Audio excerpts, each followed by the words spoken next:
بسم اللہ الرحمن الرحیم۔ السلام علیکم۔ پروگرام اختلاف رائے کے ساتھ میں افتخار اکادمی اور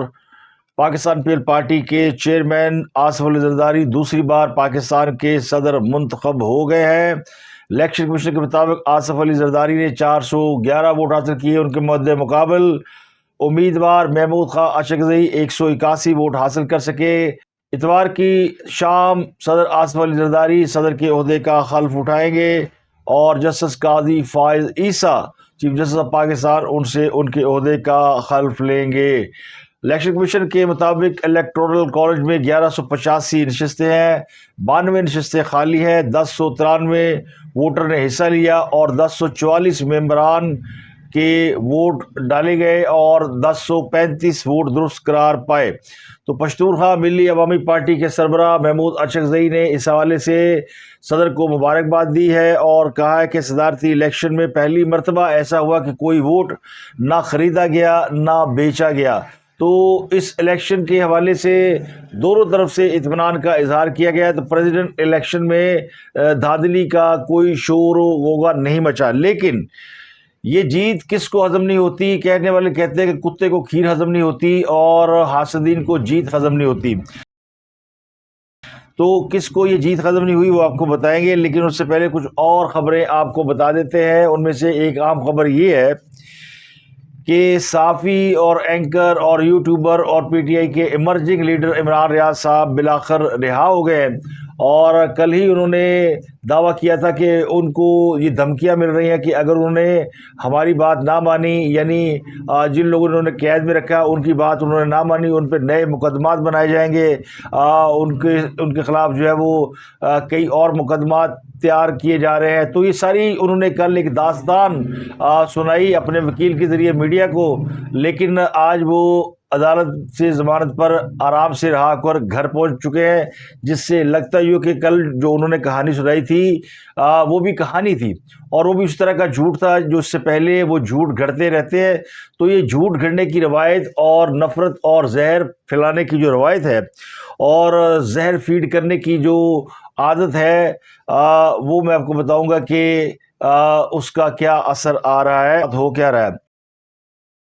اس کے علاوہ عمران خان کے دانتوں کا آج اڈیالہ جیل میں معائنہ کیا گیا ہے۔ ان کے دانتوں میں کوئی خرابی ہو گئی ہے، اور جیل حکام یا جیل کے جو ذرائع بتاتے ہیں کہ عمران خان کو وہ دانت کچیانے کی اجازت پڑ گئی ہے۔ دانت کچکچاتے ہیں نا، جیسے کچیچی پنجابی میں کہتے ہیں کچیچی لینا، اور جب دانت آپس میں رگڑتے ہیں تو آواز آتی ہے۔ تو عمران خان صاحب کو اب سنا یہ ہے کہ ان کو یہ مرض لاحق ہو گیا کہ وہ سوتے میں زبان ان کے دانتوں کے نیچے آ جاتی ہے اور دانت ان کے آپس میں رگڑ کھاتے ہیں، جس کی وجہ سے ان کے دانتوں میں پرابلم ہو گئی ہے۔ تو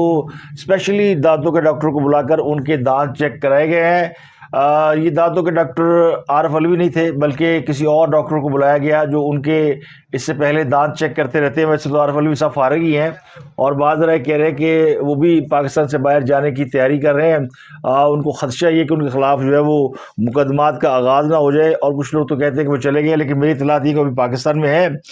اور وہ کچھ دنوں میں اپنی فیملی کے ساتھ بیرون ملک جانے کی تیاری ضرور کر رہے ہیں۔ تو عمران خان کے دانتوں کا معائنہ ہو چکا ہے، اب ان کی آنکھوں کا معائنہ باقی ہے،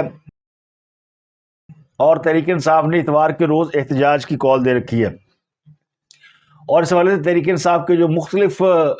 لوگ ہیں مختلف دعوے کر رہے ہیں۔ مثلا کچھ لوگ کہہ رہے ہیں کہ کل یعنی اتوار کے روز دھاندلی کے خلاف احتجاج کرنا ہے، باہر نکلنا ہے کہ الیکشن میں ان کے خلاف دھاندلی ہو گئی۔ اور کچھ ان کے جو یوٹیوبرز ہیں، ویلاگرز ہیں، وہ کہہ رہے ہیں عمران خان کی جان کو خطرہ ہے، تو ان کی جان بچانے کے لیے باہر نکلنا ہے۔ اور عمران خان صاحب کے جو وکلا گروپ ہے وہ کہتے ہیں مخصوص نشستوں کو بچانے کے لیے اور مخصوص نشستیں کسی اور کو دینے کے خلاف احتجاج کرنے کے لیے باہر نکلنا ہے۔ تو پی ڈی اے کس مقصد کے تحت باہر نکل رہی ہے یہ تو اب وقت ہی بتائے گا، لیکن اتوار کے روز پی ڈی اے نے ملک گیر احتجاج کی کال دے رکھی ہے، اور یہ ان کے اس مینڈیٹ کا بھی امتحان ہے جس کا وہ دعویٰ کر رہے ہیں کہ انہیں ملا ہے اور پاکستان میں سب سے زیادہ ووٹ لینے میں کامیاب ہوئے ہیں۔ لیکن ابھی تک practically on ground street power ان کی اتنی نظر نہیں آتی جس سے یہ کہا جا سکے کہ واقعی ان کو مینڈیٹ ملا ہے۔ تو یہ شور جو مچایا جا رہا ہے یہ وہ کہتے ہیں نا خالی برتن شور کرتے ہیں، اسی طرح کا شور سنائی دیتا ہے۔ اس کے علاوہ تحریک انصاف نے طے کر لیا کہ انہوں نے حکومت کو نہیں چلنے دینا، تو انہوں نے پنجاب میں مریم نواز کو ٹارگٹ کر لیا ہے۔ اب وفاق میں ٹارگٹ کرنے کے لیے ان کے پاس بہت کم مارجن رہ گیا ہے، اس کی وجہ کہ وفاق میں جو 2 سے 3 اہم وزارتیں ہیں وہ اسٹیبلشمنٹ کی مرضی کے لوگوں کو جا رہی ہیں، جن میں وزارت خزانہ اور وزارت داخلہ شامل ہے۔ یہ دونوں وزارتیں کہنے والے کہتے ہیں کہ اس میں وہ لوگ تعینات کیے جا رہے ہیں، ان کو منسٹریاں مل رہی ہیں جو کہ فوج کے قریب سمجھے جاتے ہیں، جن کو فوج چاہتی ہے کہ ان کو وہاں لگایا جائے۔ تو شہباز شریف حکومت کے پاس اب ایک بڑی وزارت رہ گئی ہے، وزارت خارجہ، اس پر اسحاق ڈار صاحب کو لگائے جانے کا امکان موجود ہے، لیکن اگر یہ وزارت بھی اسحاق ڈار صاحب کو نہیں ملتی اور یہ کسی اور کے پاس جاتی ہے، کیونکہ اس سے پہلے وزارت خارجہ اس کے حوالے سے بھی یہ سمجھا جاتا ہے کہ اس کو بھی اسٹیبلشمنٹ کے مرضی کے لوگ وہاں لگائے جاتے ہیں، اور یہ وزارت ہمیشہ اسٹیبلشمنٹ اپنے پاس رکھتی ہے۔ تو بظاہر یہ وزارت اسحاق ڈار کو دی جا رہی ہے، لیکن ساتھ ہی جو اس سے پہلے نگران وزیر خارجہ تھے ان کو بھی اس ٹیم کا حصہ بنا دیا گیا ہے، جو کہ وزارت خارجہ کے معاملات کو یا خارجہ امور کو دیکھے گی۔ تو یہ وزارت بھی اگر سمجھا جائے تو یہ بھی اسٹیبلشمنٹ کے پاس جا چکی ہے۔ تو 3 بڑی وزارتیں اسٹیبلشمنٹ کے پاس چلی گئی ہیں۔ تو وفاق میں شہباز شریف کے پاس کو بہت زیادہ اختیارات نظر نہیں آتے، لیکن وہ تمام اتحادی جماعتوں کو ملا کر یا نیشنل لیول کی گورنمنٹ بنا کر پاکستان کو آگے لے جانے کے حق میں ہے، اور لگتا ہے کہ اس بات کو بھی کہیں نہ کہیں تسلیم کر لیا گیا کہ فوج کا بھی سیاست میں حصہ ہونا چاہیے، بلکہ حکومت میں حصہ ہونا چاہیے۔ تو یہ پچھلے کچھ عرصے سے فوج حکومت کا کسی نہ کسی حوالے سے حصہ نظر آتی ہے، چاہے وہ عمران خان کا دور حکومت ہو، اس کے بعد 16 ماہ کی پی ڈی ایم کی حکومت ہو، نگران حکومت ہو، یا اب آنے والی یا اب جو حکومت بن رہی ہے وہ اس میں اسٹیبلشمنٹ کا عمل دخل اور اسٹیبلشمنٹ کی ان پٹ اور ان کا شیئر واضح طور پہ نظر آتا ہے۔ تو اس وجہ سے لگتا ہے کہ پی ٹی اے کے پاس اب ٹارگٹ کرنے کے لیے اور کچھ نہیں رہ گیا، تو انہوں نے مریم نواز کو ٹارگٹ کر لیا ہے۔ تحریک انصاف کے رہنما مریم نواز کو مسلسل جو ہے وہ ٹارگٹ کر رہے ہیں۔ پی ٹی اے کی رہنما شاندانہ گلزار نے اس سے پہلے مریم نواز پر ذل شاہ کے قتل میں ملوث ہونے کی سازش کا الزام لگایا، تو ایف آئی اے نے انہیں نوٹس جاری کر دیا ہے، انہیں تحقیقات کے لیے بلا لیا ہے۔ ایف آئی اے نے ان کو 14 مارچ کے لیے نوٹس جاری کیا ہے۔ شاندانہ گلزار کو ریاستی حکام کے خلاف اشتعال انگیز اور عوام کو اکسانے کی مہم چلانے پر طلب کیا گیا ہے۔ ایف آئی اے کے نوٹس کے مطابق شاندانہ گلزار اگر حاضر نہ ہوئی تو یہ تصور کیا جائے گا کہ ان کے پاس اپنے دفاع میں کہنے کے لیے کچھ نہیں ہے۔ ان کے خلاف شعیب مرزا کی تحریری شکایت پر نوٹس جاری کیا گیا ہے۔ شاندانہ گلزار کو لاہور پیش ہونے کی ہدایت کی گئی ہے۔ اس کے علاوہ ایک اور بڑی خبر سنی اتحاد کونسل کے رہنماؤں کی پریس کانفرنس ہے، جس میں شیر افضل مروت نے مریم نواز پر یہ الزام لگایا ہے کہ انہوں نے شیر افضل مروت کو قتل کرنے کے لیے بیرون ملک کسی کو سپاری دی ہے، اور انہوں نے باقاعدہ اس کے نام لیے کہ ایک بھارتی شہری کے ذریعے انہیں قتل کرانے کی منصوبہ بندی کی گئی ہے، جس کو $1,00,000 کی ادائیگی کی جا چکی ہے۔ تو انہوں نے بھارتی شہری جندال کا نام لیا ہے، اور یہ جندال اگر میں غلط نہیں ہوں تو جب نواز شریف وزیر پاکستان تھے تو اس وقت بھی ان کا نام لیا جاتا تھا، اور یہ کہا جاتا تھا کہ یہ جندال جو ہے وہ بھارتی بزنس مین ہے اور بڑا ہی ارب پتی اور اربوں ڈالر کا مالک ہے، اور یہ پاکستان میں اسٹیل کا جو بزنس ہے اس کے حوالے سے وہ نواز شریف سے ملاقاتیں کرتا رہا۔ تو اب ایک اور بار ان کا نام سامنے آیا ہے، اور اس بار ان کو اجرتی قاتل کے روپ میں پیش کیا جا رہا ہے۔ ہمارے ایک ساتھی میں نے پاکستان تحریک انصاف کے کمینے صاحب نے کچھ ایویڈنس فراہم کی ہے، اور وہ ایویڈنس کریڈیبل ایویڈنس ہیں قانون کی نظر میں، اور اس ایویڈنس کی بنیاد پہ آپ کو یہ بتانا چاہتا ہوں کہ پاکستان کی ایک سیاسی شخصیت نے انڈیا کے ایک شخص جندال کے ذریعے پہلے ساؤتھ افریقہ میں اور اس کے بعد دبئی میں کنٹریکٹ اساسنز ہائر کیے ہیں۔ یہ جو پاکستان کی سیاسی شخصیت ہے اس کا نام اس ایویڈنس میں سامنے آیا ہے کہ جندال کے ذریعے انہوں نے انڈین کے ذریعے یہ چیز روٹ کی ہے، اور شوٹر جو ہیں وہ انہوں نے آگے ادائیگی بھی کر دی ہے، اور کسی بھی لمحے یا کسی بھی جگہ پہ مجھ پہ اٹیمپٹ ہو سکتا ہے۔ اور اس کنورسیشن میں مریم بی بی کا نام جو ہے سامنے آیا ہے ان ریکارڈنگز میں۔ ہمیں علم ہے کہ ماضی میں بھی لاہور میں پولیس کے ذریعے اپنے سیاسی مخالفین کو ایلیمینیٹ کیا گیا ہے۔ جو لوگ یہ سمجھتے ہیں کہ یہ الزام غلط ہیں وہ اس کی تفتیش کی اجازت دے دیں اور ایف آئی اے اس کو انویسٹیگیٹ کریں، اور مریم بی بی سے یہ استدعا کرتا ہوں کہ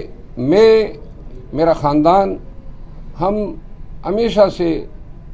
اپنے قبائلی دشمنیوں کا بھی شکار رہے ہیں۔ ایک بات ضرور ذہن نشین رکھیں کہ ہمارے ہاں دشمنیاں بڑی دور دور تک جاتی ہے۔ میں رہوں یا نہ رہوں، یہ دشمنی کی آگ جو ہے بہت سے لوگوں کو جلا کے راکھ کر دے گی۔ یہ جندال وہی ہے جو سجن جندال نواز شریف کے جی ہاں، وہی جندال صاحب ہے، پاکستان آیا تھا، وہی جندال صاحب ہے۔ اب شیر افضل مروت یا ان کی جماعت کے لوگ کیوں یہ الزام لگا رہے ہیں؟ شیر افضل مروت نے تو یہ دعویٰ کیا کہ ان کو تحریک انصاف کے ہی کسی ایک عام رہنما نے وہ ایویڈنس فراہم کیے ہیں جس سے ان کو یہ لگتا ہے کہ مریم نواز نے ان کے قتل کی سپاری دی ہے۔ تو سوال یہ کہ کیا شیر افضل مروت جو ہے وہ اتنے اہم سیاسی رہنما ہے کہ ان کے قتل کی سپاری دی جائے؟ اگر مریم نواز نے کسی کو قتل کرانا ہو تو یقینی طور پر ان کا ٹارگٹ عمران خان سے نیچے تو نہیں ہونا چاہیے۔ تحریک انصاف میں عمران خان کے علاوہ کسی سیاسی رہنما کی کوئی زیادہ ویلیو ہے نہیں، ساری جماعت ان کے ارد گرد گھومتی ہے۔ تو اگر کسی کو ٹارگٹ کرنا ہو یا کرانا ہو اور کسی کو اجرتی قاتلوں کو پیسے دینے ہو تو پھر میرا خیال ہے کہ وہ عمران خان کو نشانہ بنائیں۔ تو شیر افضل مروت جو اس سے پہلے بھی کنٹروورسیز کا شکار رہے ہیں، اور شاید وہ بھی اسی طرح ان کے بارے میں کہا ہی جاتا ہے کہ وہ بھی کوئی ڈرگس کے عادی ہیں، اور ان کو بھی رہ رہ کر وہاں میں آتے ہیں۔ ان کو یا تو کسی نے فیک ایویڈنس کے ساتھ یا فیک ڈاکومنٹس کے ساتھ بیوقوف بنانے کی کوشش کی ہے، یا پھر اس جماعت کا جو ایک پرانا ٹریک ریکارڈ آپ دیکھیں تو وہ یہ کہ یہ اپنے ووٹر سپورٹر کو نفرت انگیز مواد فراہم کرتے رہتے ہیں، زہر فیڈ کرتے ہیں، نفرت فیڈ کرتے ہیں۔ اگر یہ نہیں کریں گے تو پھر ان کو وہ جو ہمدردی کا ووٹ ہے وہ کیسے ملے گا؟ یہ ہوتا ہے کہ آپ اپنے جو مخالف یا اپنے حریف ہیں ان کو ہمیشہ ان کے بارے میں یہ پرسیپشن بلڈ کرتے رہے کہ یہ بڑے ظالم ہیں، یہ بڑے جابر ہیں، اور یہ غاصب ہے، یہ دشمن ہے۔ تو آپ ان کی وہ ایسی تصویر پینٹ کر دیتے ہیں اور پھر روزانہ اس تصویر میں رنگ بھرتے رہتے ہیں، تو لوگ یہ سمجھتے ہیں کہ ہاں یہ ایسے ہی ہوں گے۔ تو مریم نواز کے بارے میں یا مسلم لیگ نون کے بارے میں یا شریف فیملی کے بارے میں پی ٹی آئی جو ہے وہ شروع سے اسی نیریٹو کے اوپر قائم رہی ہے، اور اس لیے عمران خان صاحب چاہنے نہ چاہنے کے باوجود بھی اگر وہ چاہتے بھی ہوں گے کہ مسلم لیگ نون سے کبھی زندگی میں ہاتھ ملا لیں، ان کے ساتھ کوئی سیاسی معاملہ طے کر لیں، تو بھی نہیں کر پائیں گے، کیونکہ ان کا ووٹ بینک جس بنیاد پہ انہوں نے کھڑا کیا ہے وہ ووٹ بینک کی نفرت اور ہیٹ کی بنیاد پر ہے، اور اس میں زہر بھرا ہوا ہے۔ تو وہ زہر انہوں نے فیڈ کرنا ہی کرنا ہے، آپ چاہے انہیں کتنا دودھ پلا دیں، کتنا انہیں ووٹ بینک دے دیں، عوام نے ایک اچھا ووٹ بینک دیا ہے۔ تو سمجھداری کا تقاضا تو یہ کہ آپ سیاسی طریقے سے آگے بڑھیں اور اپنی پارٹی کو سیاسی طریقے سے آگے لے کر آئیں، لیکن یہ ابھی تک اس سے پھنسے ہوئے ہیں، فلاں کارکن کو اس کے ساتھ یہ کر دیا، فلاں کے ساتھ یہ کر دیا، اور فلاں کو مار دیا، فلاں کی ساتھ ظلم کر دیا، اور یہ پاکستان کے اوپر قبضہ کر لیا انہوں نے۔ تو یہ اس قسم کا جو تاثر دیا جا رہا ہے نا، یہ تاثر دراصل ان ذہنوں کی خوراک ہے، ان ذہنوں کی ضرورت ہے، اور یہ دینا ان کی مجبوری ہے۔ اور یہ ان کے جو مرشد ہیں عمران خان صاحب، یہ ان کی تربیت کا اثر ہے کہ وہ ہمیشہ اس طرح کا کوئی نہ کوئی پلان، کوئی نہ کوئی نیریٹو، کوئی نہ کوئی ایسی منصوبہ سازی کرتے ہیں جس سے جو تحریک انصاف کے ووٹر سپورٹر ہیں وہ بلیو کر جاتے ہیں، اور ان کو ذہنی تسکین مل جاتی ہے کہ ہاں ایسا ہی ہے۔ ابھی اگر آپ دیکھیں تحریک انصاف کے اندر اگر کسی نے پولیٹیکلی طور پر اپنے سیاسی مخالفین کے ساتھ کوئی سیاسی ہم آہنگی کی بات کی ہے تو اس کو گالیاں پڑی ہیں. پچھلے دنوں علی محمد کے ذریعے ایک کوشش کی گئی کہ نواز شریف اور شہباز شریف کے بارے میں کوئی پازیٹیو ایٹیچیوڈ اختیار کیا جائے، اور کہا گیا کہ دونوں بڑے لیڈر ہیں اور عمران خان بھی لیڈر ہیں تو سب کو مل کر بیٹھنا چاہیے اور ملک کو آگے لے جانے کی بات کی گئی. تو یہ ایک بنیادی طور پر وہ ٹیسٹر تھا یا فیلر تھا جو چھوڑا گیا، لیکن اس کا ریئیکشن بہت برا آیا. تحریک انصاف کے لوگ اس بات کو نہیں مانے، انہوں نے علی محمد خان کو بھی گالیاں دے دی. انہوں نے کہا کیڑا علی محمد خان اور کون سا فلانا، اور وہ ان کو جو چیز دکھائی گئی ہے، جو انہیں فیڈ کیا گیا ہے، جو انہیں سکھایا گیا ہے، جس طرح فوج کے بارے میں بڑی یعنی کلیئرٹی کے ساتھ مجھ سے بتایا جاتا ہے کہ اس کا اینیمی کون ہے. اگر فوج کو یہ نہ بتایا جائے کہ اس کا اینیمی کون ہے تو فوج یا فوجی جوان اس پر گولی چلانے سے ہچکچائے گا، لیکن جب اسے پتا ہوتا ہے کہ یہ میرا اینیمی ہے تو فائر کرنے میں، اسے گولی مارنے میں ایک لمحے کے لیے نہیں بھی ہچکچاتا، اور اسے گولی مارنے کے بعد اسے فخر محسوس ہوتا ہے کہ اس نے اپنے دشمن کو یا ریاست کے دشمن کو، جو اسے بتایا جاتا ہے کہ یہ ریاست کا دشمن ہے، اس کو اس نے مار دیا. تو اسی لیے ہم اگر لاکھ کوشش کریں تو اپنی فوج کو اس بات پر کبھی آمادہ نہیں کر سکتے کہ وہ انڈیا کے ساتھ دوستی کرے، کیونکہ بنیادی طور پر جو ہماری فوج کی تربیت ہے وہ اس کی بنیاد یہ کہ انڈیا ہمارا دشمن ہے. اس طرح انڈیا بھی اپنی فوجوں کی تربیت اسی طرح کرتا ہے کہ وہ دشمن کو وہ اس کی تصویر دکھاتا ہے، اور پھر دشمن کے بارے میں مسلسل پروپیگنڈا کیا جاتا ہے اور بتایا جاتا ہے کہ دشمن چونکہ یہ کر رہا ہے، وہ ظالم ہے، غاصب ہے، وہ سازشیں کر رہا ہے، تو ہمیں اس کا مقابلہ کرنا ہے. تو یہ اس جوان کے جذبے کو زندہ رکھتا ہے اور اس کو اس کے اوپر فوکس رہنے کی یا فوکس رکھنے کی طاقت دیتا ہے. تو اسی طرح انہی بنیادوں پہ عمران خان صاحب نے اپنے ووٹر سپورٹر کی تربیت کی ہوئی ہے. اگر تحریک انصاف کو دیکھیں آپ تو یہ جو عمران خان کہتے ہیں میں نے 22 سال 24 سال جدوجہد کی، اس میں سے بہت زیادہ عرصہ انہوں نے اس بات پر لگایا کہ انہوں نے آئیڈینٹیفائی کیا کہ کون کون ان کا دشمن ہے. تو انہوں نے جب اپنے دشمن آئیڈینٹیفائی کر دیے تو ان کے بارے میں اگر وہ اچھی بات کریں گے تو کوئی ان کو بھی نہیں مانے گا. تو اس لیے ان کی مجبوری یہ ہے کہ وہ ان ذہنوں کو، ان لوگوں کو ویسی باتیں بتائیں جس سے ان کی ذہنی تسکین ہو اور فوراً مان جائیں. اب اگر شیر المروت یہ کہے کہ مریم نواز انہیں قتل کرانے کی کوشش کر رہی ہیں، انہوں نے سپاری دی ہوئی ہے، انہوں نے کوئی سازش کی ہے، تو تحریک انصاف کا ووٹر سپورٹر تو فوری مان جائے گا. اس طرح شاندانہ گلزار اگر کہے گی کہ ذلِ شاہ کے قتل کی جو ڈائریکشن ہے وہ مریم نواز نے دی تھی تو وہ مان جائیں گے. حالانکہ مریم نواز کا ان سے نہ لینا ایک نہ لینا دو، اور نہ وہ اس وقت کسی صوبے کے حکمران تھی نہ حکومت میں تھی، وہ تو خود اس پوزیشن میں کھڑی تھی جہاں پر یعنی وہ اپنی پولیٹیکل جدوجہد کر رہی تھی.